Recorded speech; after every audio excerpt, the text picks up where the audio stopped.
Hello students, welcome back to another video. अगर आप लोग बीए सेकेंड सेमेस्टर में हैं और इंग्लिश लिटरेचर पढ़ रहे हैं तो आज की वीडियो में हम इसका यूनिट नंबर 8 यानी कि लास्ट यूनिट को पढ़ने वाले हैं, जिसमें आपको रेटोरिक एंड प्रोसोडी के बारे में पढ़ना है। तो आपकी जो 7 यूनिट्स हैं उसको ऑलरेडी मैं कंप्लीट करवा चुकी हूँ, प्लेलिस्ट पूरी बनी हुई है। आप लोगों ने अगर अपनी 1 से लेकर 7 यूनिट तक बिल्कुल भी कुछ नहीं पढ़ा है तो आप प्लेलिस्ट को चेक करके हमारे चैनल पर पढ़ सकते हैं। आज हम पढ़ेंगे रेटोरिक एंड प्रोसोडी के बारे में। देखो, आज का जो टॉपिक है ना वो रेटोरिक के बारे में है। प्रोसोडी के बारे में मैं यूनिट नंबर 8 के पार्ट 2 में आप लोगों को पढ़ाऊंगी। वैसे आप प्रोसोडी के बारे में पढ़ चुके हैं, इसका जो अलग अलग एलिमेंट्स है उसको आप पढ़ चुके हैं, तो उसको मैं आपको यूनिट नंबर 8 की जो पार्ट 2 होगी उसमें एक बार फिर से डिटेल में समझा दूंगी। चलिए आज पढ़ते हैं रेटोरिक क्या होता है। तो देखिए, rhetoric is the art of effective और परसुएसिव स्पीकिंग एंड राइटिंग। देखो, रेटोरिक क्या होता है, इज द आर्ट, ये आर्ट होती है ऑफ इफेक्टिव। इफेक्टिव मतलब प्रभावी, और परसुएसिव स्पीकिंग का मतलब होता है जैसे कि अपनी बात को बहुत अच्छे तरीके से एक्सप्लेन करना, एंड राइटिंग या फिर लिखना, एक अच्छे तरीके से प्रभावी तरीके से स्पीक करना या लिखना रेटोरिक होता है। देखो, रेटोरिक का मुख्य अर्थ होता है दूसरों को प्रभावित करने वाले या समझाने वाली या अपनी बात मनवाने के लिए प्रभावशाली ढंग से बोलने या लिखने की कला। अब जैसे देखिए, बहुत सारे व्यक्ति ऐसे हैं जिनके पास बहुत सारे विचार हैं, आइडियाज हैं, शब्द हैं, लेकिन उसको वो एक ऐसे वे में नहीं बोल पाते कि सामने वाले इंसान सुनकर उनकी बातों से प्रभावित हो जाएं, आकर्षित हो जाएं।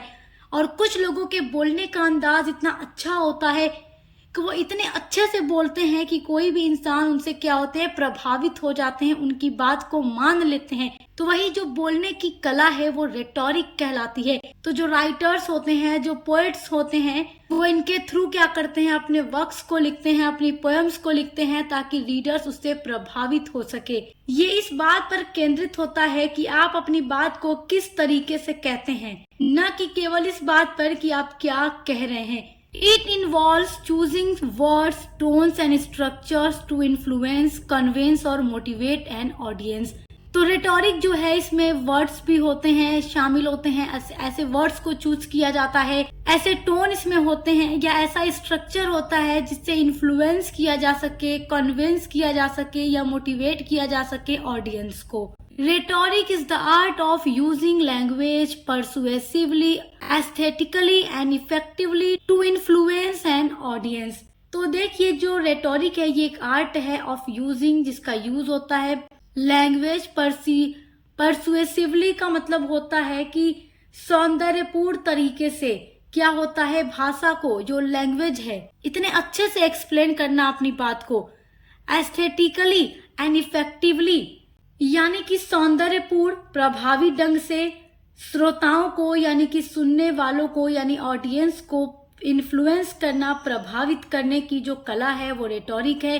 While often associated with political speech, अक्सर जो रेटोरिक होता है इसको पॉलिटिकल स्पीच से जोड़ा जाता है इन लिटरेचर, लेकिन साहित्य में इट प्रोवाइड्स, ये प्रोवाइड करता है द स्ट्रक्चरल यानी संरचना और figurative tools writers used to craft compelling narratives, evoke emotion and contrast deeper meaning। साहित्य में ये लेखकों को देखिए क्या प्रोवाइड करता है, टूल्स प्रोवाइड करता है, स्ट्रक्चर प्रोवाइड करता है, जिसकी मदद से राइटर्स इतने अच्छे तरीके से कोई भी वर्क लिखते हैं, इवोक इमोशंस, भावनाओं को जगाते हैं और रीडर को मोटिवेट करते हैं या रीडर उनकी बातों से अच्छी से प्रेरित हो जाते हैं। देखिए, जो रेटोरिक होता है इसका यूज अक्सर जो राइटर्स होते हैं या जो राजनेता होते हैं या जो विज्ञापन करता होते हैं, जो प्रचार विज्ञापन करते हैं, इसका यूज अक्सर वो करते हैं। तो रेटोरिक का यूज अक्सर लेखक, राजनेता, विज्ञानकर्ताओं के द्वारा अपने दर्शकों की सोच यानी अपने रीडर्स की सोच, दृष्टिकोण और व्यवहार को बदलने के लिए किया जाता है।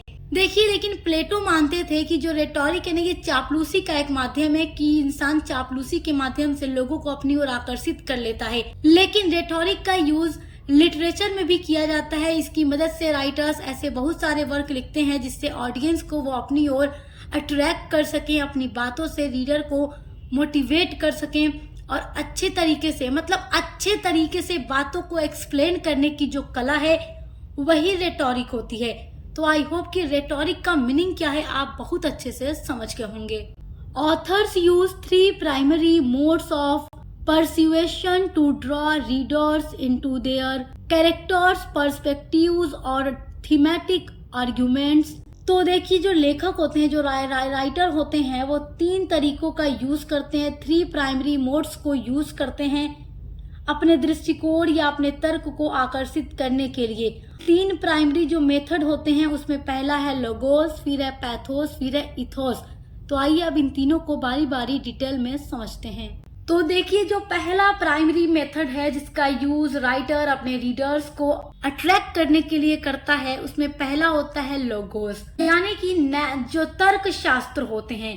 इट अपील्स टू रीजंस, ये रीजंस की अपील करता है, कारण की अपील करता है। It is takes of the arguments as well as how a writer has argued his her point, यानी कि किसी विशिष्ट वास्तविकता या विषय के बारे में रीडर को समझाने के लिए तर्क, साक्ष्य या सुनियोजित दलीलों का उपयोग इसमें किया जाता है।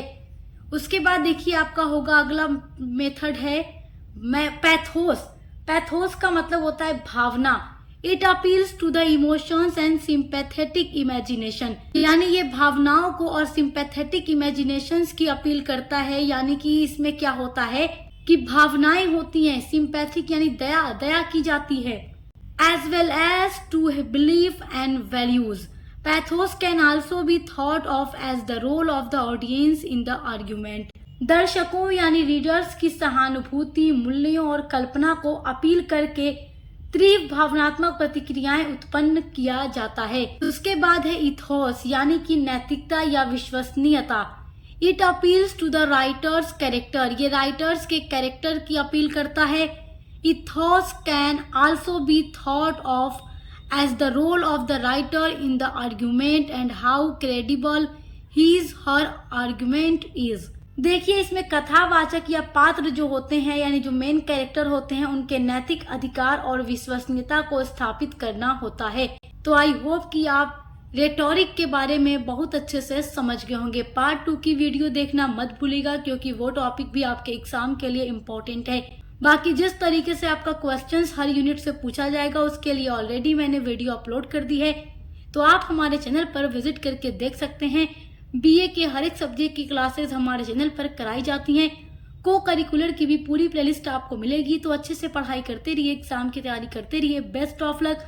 अब मिलते हैं अगली वीडियो के साथ।